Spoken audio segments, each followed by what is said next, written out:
Yo, what's up, my YouTube fam?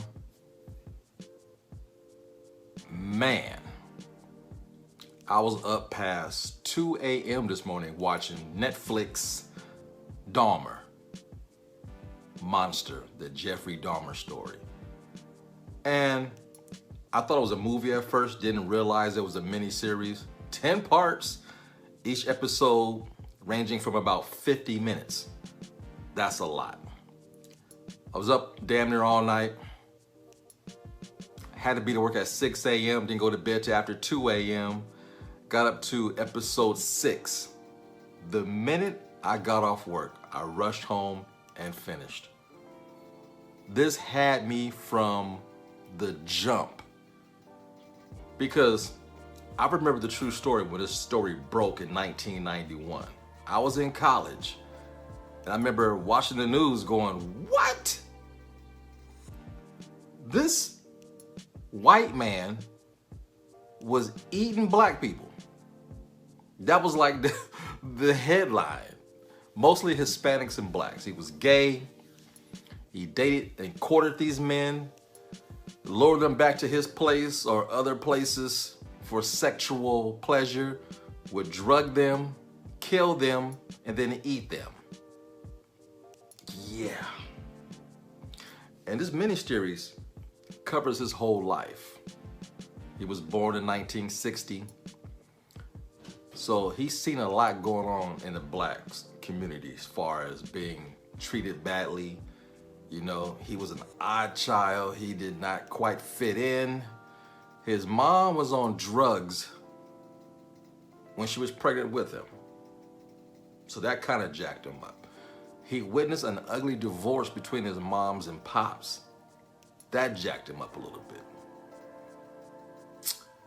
Had an odd childhood, man. His dad would show him how to dissect animals, roadkill, because he was into morbid stuff like that.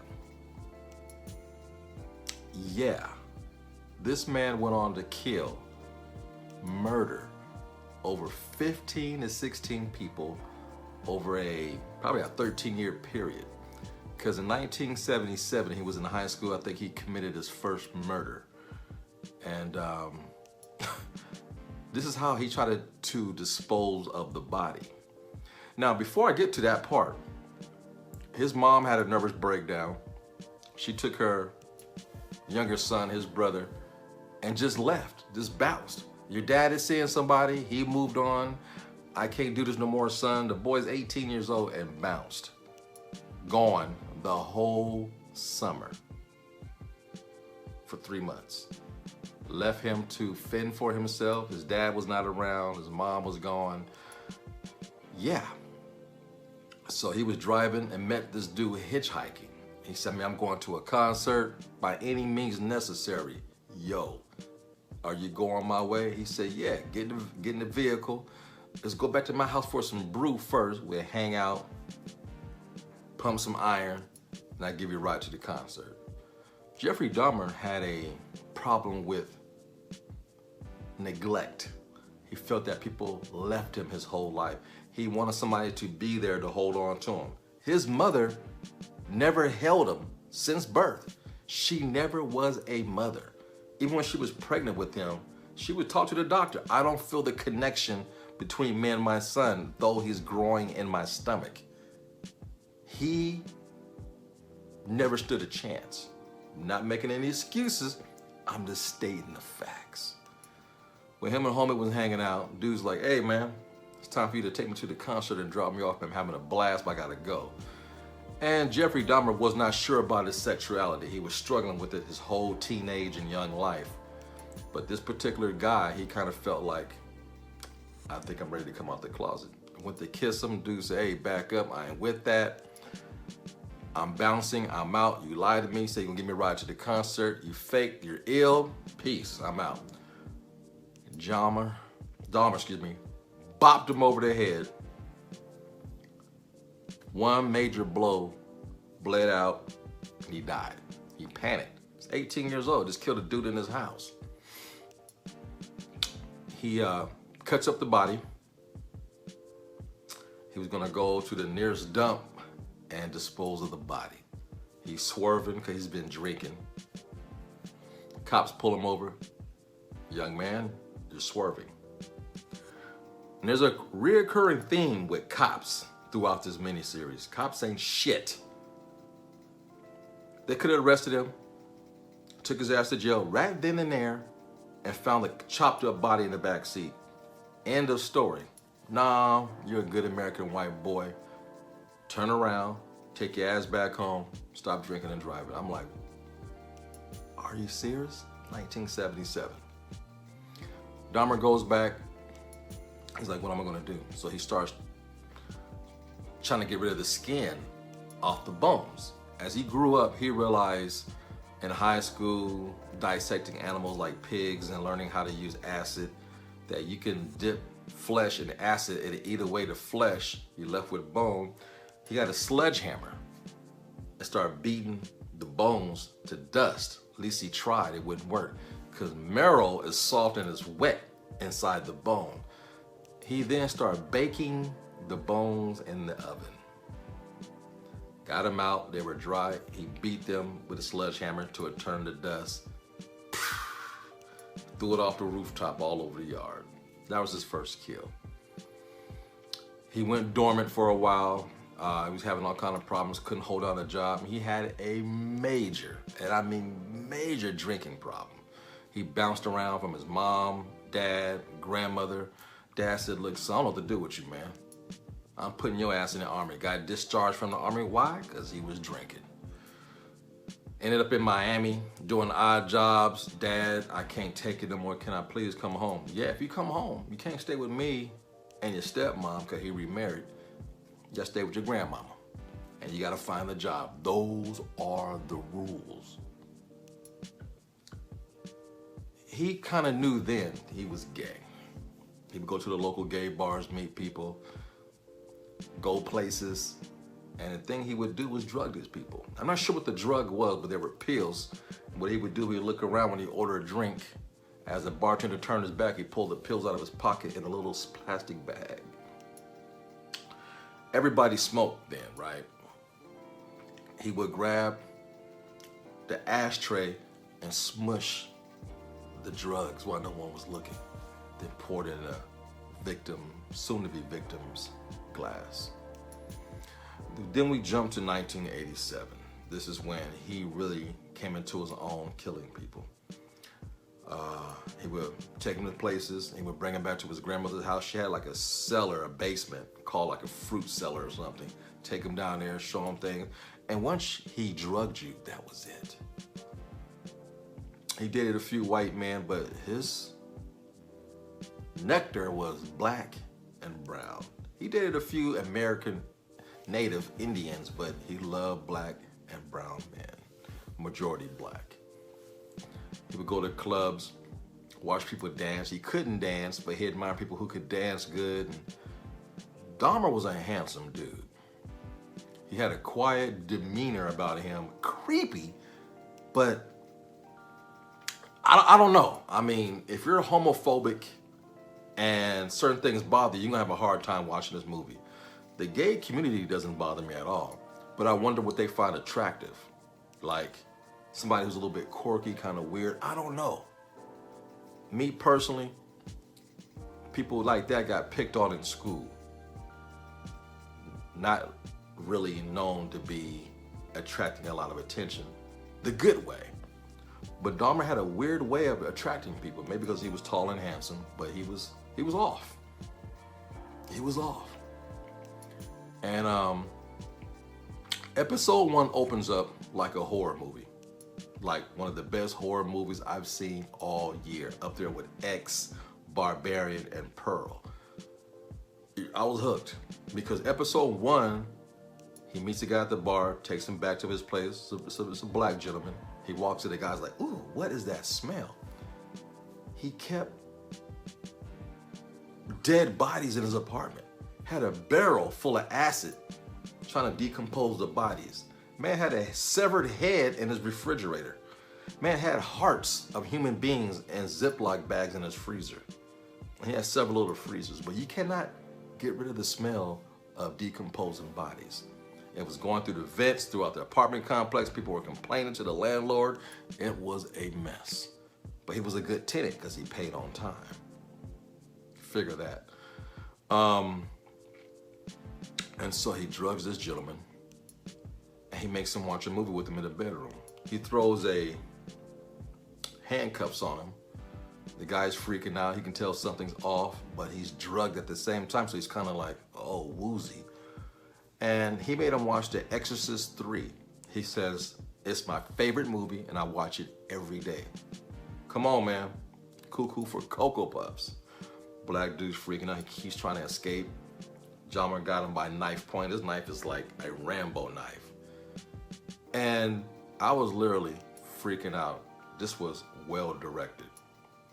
Evan Peters plays the title character. Yes, Evan Peters from American Horror Story. Yeah, it makes sense. Also, some of y'all know him as Quicksilver from the Fox version of the X-Men. This dude is a hell of an actor, and he played this role to the T. Looking into his eyes with them glasses and that blonde hair, you see the insanity in his eyes. Oh my God. Dude escapes barely with his life, runs outside half naked, finds some policemen that come back, and it opens up to him getting arrested. Then it goes back in time through each episode, leading up to that night when America knew, when CNN and all the local news pulled up to his apartment complex, taking out boxes of dismembered body parts. They said they found a severed head in the refrigerator, hearts and pieces of body parts in a freezer. In that gigantic barrel full of acid, they found 3 torsos, 5 or 6 skulls.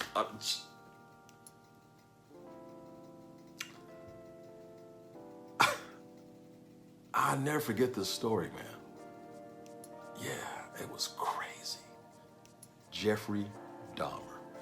And it goes through the court situation when he finally got arrested. This miniseries was told from the point of view of his victims that escaped, the victims that were killed, families, from his father, mother standpoint, even his stepmother. Dude was off from birth. Mother was taking pills. In high school, he's taking science class. He's dissecting pigs. He asked his teacher, I'm having so much fun. Can I do extra credit? Do you mind if I take a pig home tonight and do another experiment? Teacher's like, you know, I've been teaching for 22 years. No one's ever asked me that before. Sure, go right ahead. Everybody encouraged him to be what he is, or did they? Was he just sick? This man was breaking to department stores, spend the night, and steal mannequins of men and bring them home to his grandmama's house, laying in bed with mannequins.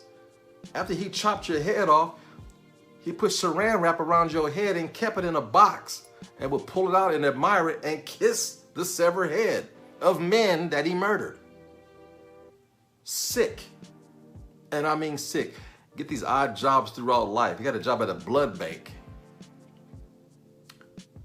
Man took the bag of blood, man, that he drew from a client. Opened the top up. Started drinking out the bag. He had a taste for flesh. He had a taste for the body. You know, he slept with underage men, boys, 14 years old. He was sick. And the cops were called over 50 times with complaints. They would come over and do nothing. They seen him with a young boy. You can tell he was young. Oh, this is my lover, my boyfriend. He is of age, he's 19. That boy did not look 19. They never asked for his ID. The boy was presumed to be drunk. They didn't check to see if it was something else in his system. Later on, Jeffrey Dahmer killed that boy. Throughout this whole miniseries, cops, he should have been caught so many times, to the point where when this whole story broke, activist and black leader Jesse Jackson stepped in, came all the way to Wisconsin, because this all took place in Wisconsin in between 87 and 91. And in 91, he said, look, man, we got to attack the police department. They did us a disjustice for the city. People paying taxes, and these cops ain't doing their job. Police chief had to step in. You're right, Jesse. The whole country was coming down on this situation. This was world news, man. Cops were complaining, you can't fire us. We're getting in contact with our union reps and we'll be here. I mean, these cops, after all was said and done, still thought they did nothing wrong. It's a gay thing. It's a boyfriend thing. They're making jokes about it. You got to remember, AIDS was prevalent during this time. So everybody was scared of gay people.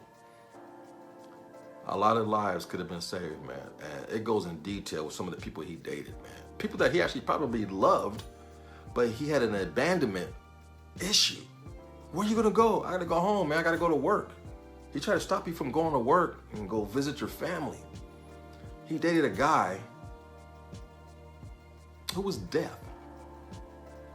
Tall, striking, young, handsome black man wanting to be a photographer or a model for photography. His dream was to be on the front of GQ. He was stout. He was a handsome buck. Death, man. Had a loving family. Mom, sisters. Jeffrey Dahmer. Sick individual, man. Killed some good people. Killed some good people, man. Destroyed black families, brown families, yellow families, white families, red.